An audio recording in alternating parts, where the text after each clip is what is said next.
Okay, now we're gonna talk about contracts. What contracts do I need to wholesale? 3 major contracts needed to wholesale: purchase and sale agreement and an assignment contract. Those are the 2 that work together. And then you have a JV, a joint venture agreement. I'm going to explain how to use those. I'm not going to explain how to fill those out, but I will put a link to a YouTube video on how to fill those out, and I will put a link to what contract I use personally. I didn't make my contract because a contract is not nothing, like I said before, it's not so serious. I'll say it's just an agreement. It's just basically putting in writing with the earnest money down that we are going to do this on this date.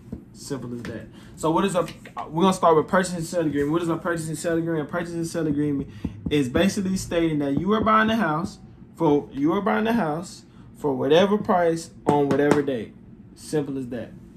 You are buying the house. Me, I'm going to say a random name. Me, Robert Moore, I am buying the property from the seller's name on July 28th for $100,000. Simple as that.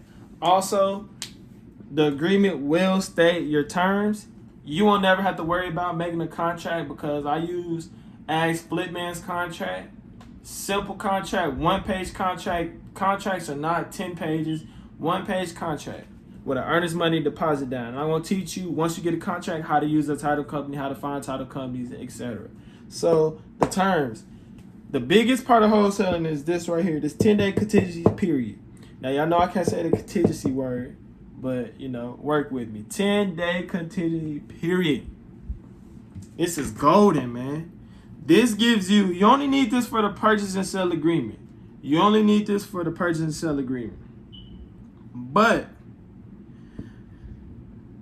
the 10-day contingency period is basically giving you time to find a cash buyer, doing due diligence, giving you time to find a cash buyer. So you get a house on the contract, you have 10 days to find a cash buyer, you have 10 days to make sure that that is a good deal. That's basically what it is. And if you, let's say, like I said before, if you don't find a cash buyer, which it will happen if you don't have a good deal. But if you have a good deal, 9 times out of 10, you get that thing gone. But if you have a bad deal, you don't find a cash buyer, you are not at risk. Literally on the 10th day, you can call the seller up or text and say, well, I did due diligence on the property and we figured out that this won't work for us because of etc. Because of blank. You can, I hate to say it, but you can name anything a reason why you don't want to move forward, and they cannot do nothing bad. They can get mad, but they can't do nothing to you because you have did what you say you were going to do. And even if, let's say, which this does happen, has happened to me before, but let's say you find a cash buyer after that 10-day contingency period, and then they simply don't come through, which we're going to get into how to fix if they don't come through, how to protect that. But if they don't come through, then you just simply lose your earnest money deposit. And most earnest money deposit are $10, $100, which the seller is going to be pissed. But if you even lose $100, you know what I mean? It is what it is. But you won't get sued, none of that, etc. So purchase and sale agreement is basically stating that I'm going to buy this house on this day, on July 28th, for $100,000. I'm buying as is. Simple as that. Very simple. It has your name, the seller's name, the date, the closing. Then what you do with that contract, well, we're going to get into the title company. I'm just going to teach you. So I'm going to draw it out for y'all.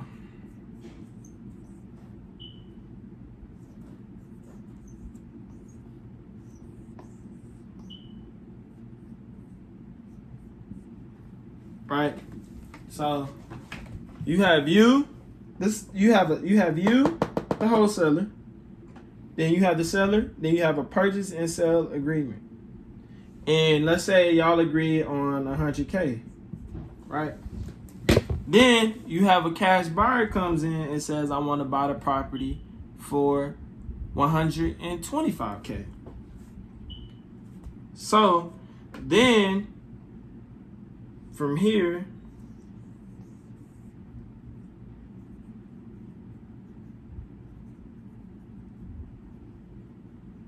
you will write an assignment contract.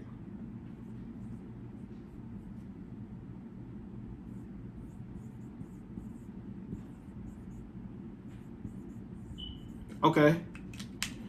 You would write an assignment contract. So basically, you're assigning this contract to a cash buyer for $20,000. So he's taking over the rights to buy the property. Simple as that. What is used in an assignment contract? It has your name, the property address, and it has the contract that you're assigning and who you're assigning to. Then it has the closing date. You want to make the closing date maybe a day before or the same date as you're supposed to close on this contract. So if your closing date is July 28th, you want to make this date July 28th. Now you're probably thinking, well, what if the cash buyer backs out? So I advise that with a assignment contract, you never put an EMD down. You don't use an EMD. What you do is, which I'm going to have the contract for you that will have the section for you to fill out. You can fill it out. It won't be a PDF. You can fill it out and you can use it. You'll have it for the rest of your life. But the assignment contract for let's say you have a cash buyer and they want to buy your house. They want to buy your contract for $120,000. You can put a non-refundable deposit down. What is a non-refundable deposit? A non-refundable deposit is basically saying any price, you can make the price. 20, so let's say if he wants to buy the house for $120, I'll put probably $2,500 or $3,000. And basically it's saying that the money's not refunded. He put a deposit down saying that he's going to buy this house and he's going to go through. If he does not go through, you still keep the $3,000. Now you will have a title, an escrow officer who know how to handle that and handle. If she knows how to wholesale, she's done wholesale deals before, then she knows what a non-refundable deposit is and she will handle that. But you always ask when you talk to an escrow officer from a title company. You always ask, do you know what a non-refundable deposit is? So this is kind of a security. You know what I mean? So if the cash buyer backs out, by the way, the title company has all the contracts. They hold all the contracts. They do title searches. The title company basically runs the show, and they get their fee at the end.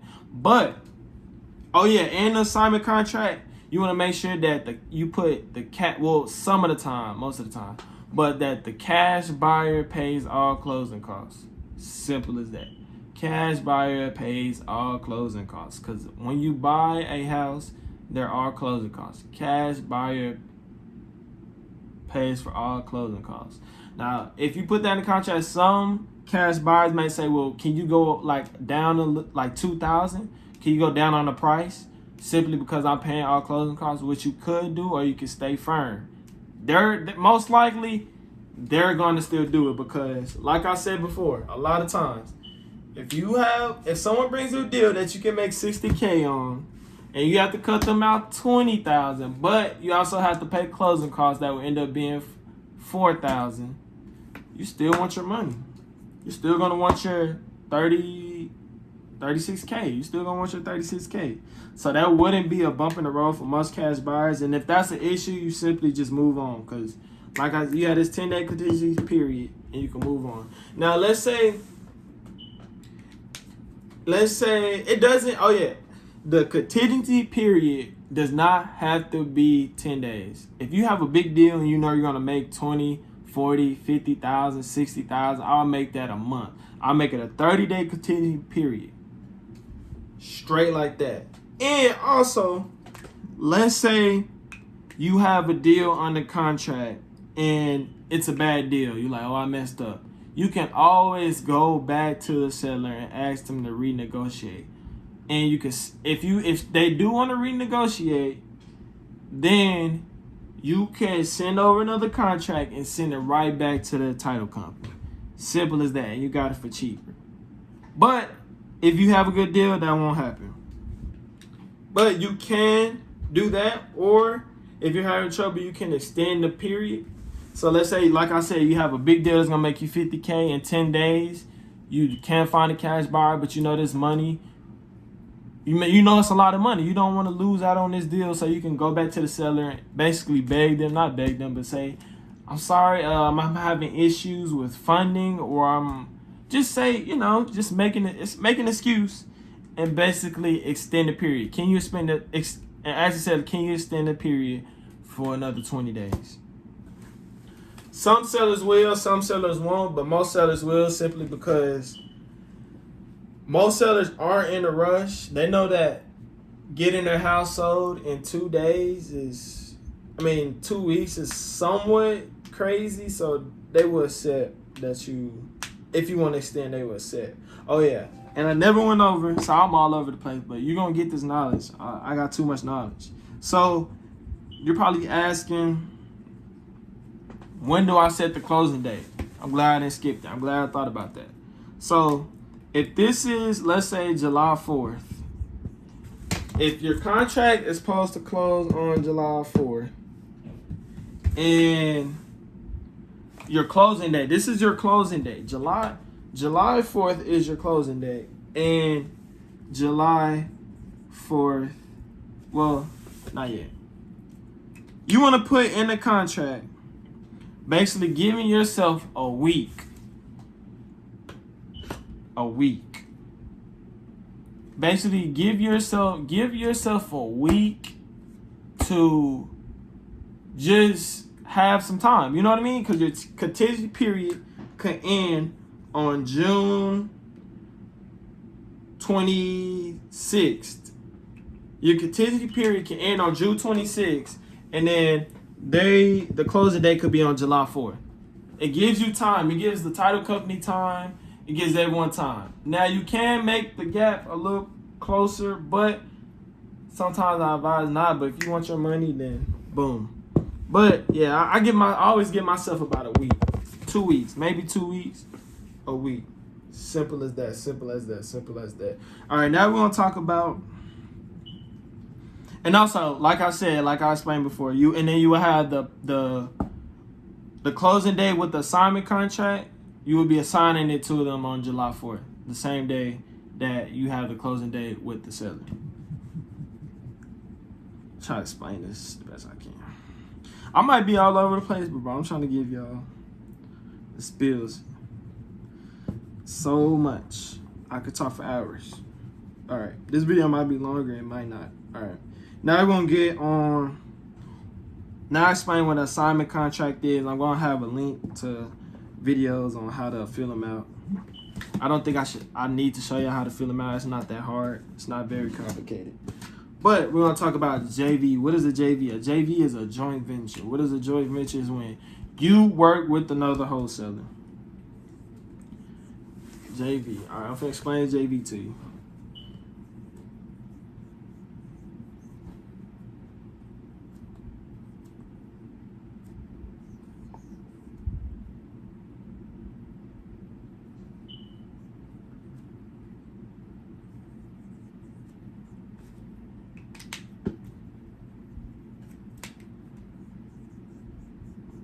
All right.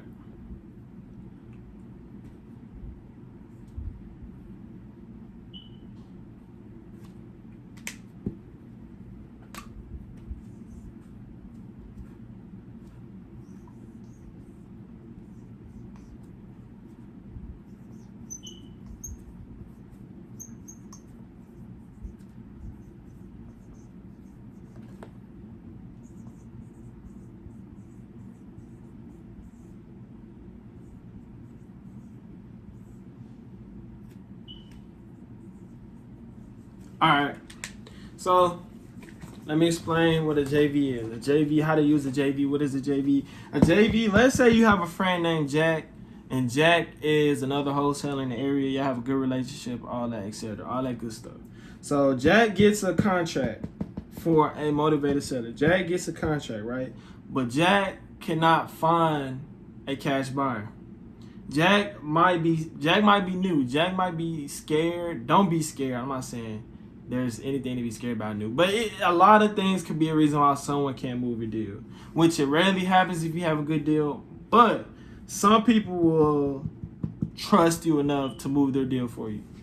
Some people just want to get the deal and send it off to somebody to JV, and they know that on closing that, that they will get their deal. So some people love the certainty of, I'm going to take my deal to a big wholesaler and I'm going to get it JV'd and I'm going to get money for sure without worrying about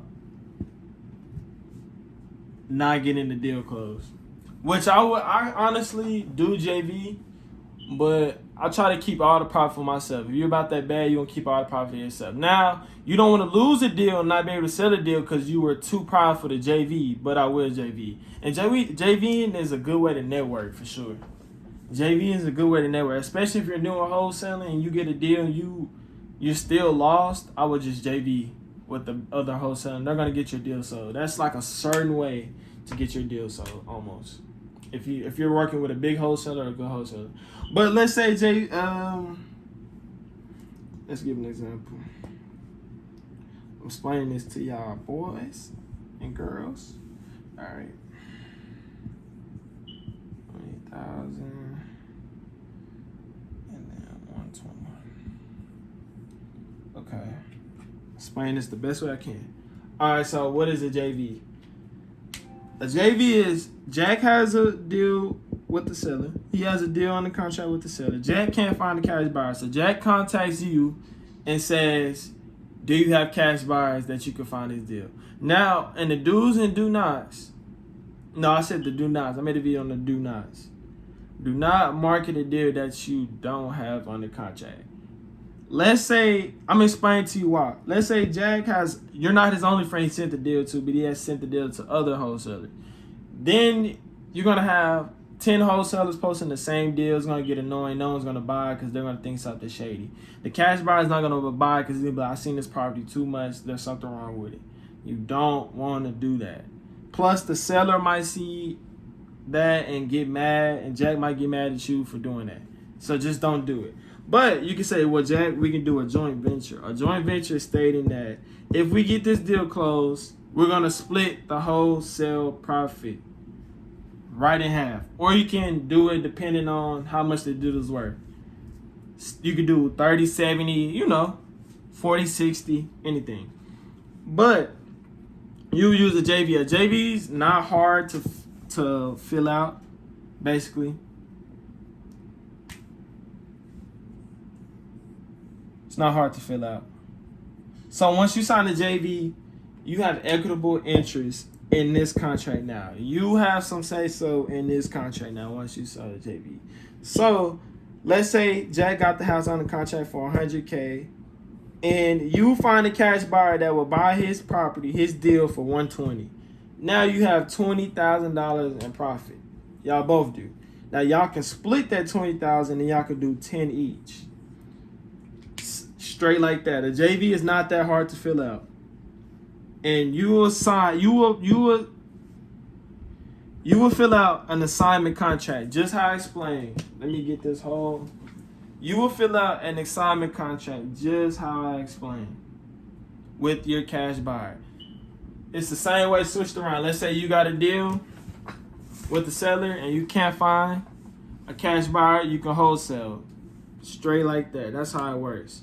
So on closing, you and Jack can both show up, or just the seller and cash buyer can show up, and then y'all get a check in the mail, or y'all get a direct deposit once the deal goes good. Straight like that. Now, I'm going to tell you why the escrow officer, the title company, they know how to handle this. Don't be like, well, do I have to send this there? The title company knows how to handle this. How do you find a good title company? And one else thing, this is not just for finding good title company. This is for basically the whole spiel is biggerpockets.com. Look up biggerpockets.com. It's a wholesaler forum. Basically, it will tell you everything you need to know. On top of this, so with my course, you doing a little research by YouTubing, looking up on Bigger Pockets, questions on Bigger Pockets, plus asking me a question or two. Man, that's all you need. That's all you need. I still watch YouTube on wholesaling today. It's simply because I want to better myself. It's always new things. Wholesaling, for the most part, is staying. And I don't think coronavirus affected wholesaling. I have friends who had their biggest month in wholesaling during the coronavirus. So it does not affect it. But that's how this works. All right.